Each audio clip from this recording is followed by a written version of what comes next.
అందరికీ నమస్కారము. జై శ్రీకృష్ణ. ఈరోజు మనము చెప్పుకోబోయే శ్లోకాలు 13-14 శ్లోకాలు కర్మయోగం అనగా తృతీయ అధ్యాయం నుండి చెప్పుకోబోతున్నాము.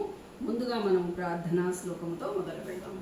శుక్లాంబరధరం విష్ణుం శశివర్ణం చతుర్భుజం ప్రసన్నవదనం ధ్యాయేత్ సర్వవిఘ్నోపశాంతయే వసుదేవసుతం దేవం కంసచాణూరమర్దనం దేవకీ పరమానందం కృష్ణం వందే జగద్గురుం శ్రీకృష్ణం వందే జగద్గురుం.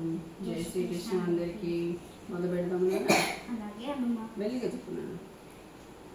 యజ్ఞశిష్టాశినః సంతో ముచ్యంతే సర్వకిల్భిషైః భుంజతే తే త్వఘం పాపా ये पचन्त्यात्मकारणात् अन्नात् भवन्ति भूतानि पर्जन्यादन्नसम्भवः यज्ञात् भवति पर्जन्यो यज्ञः कर्म समुद्भवः.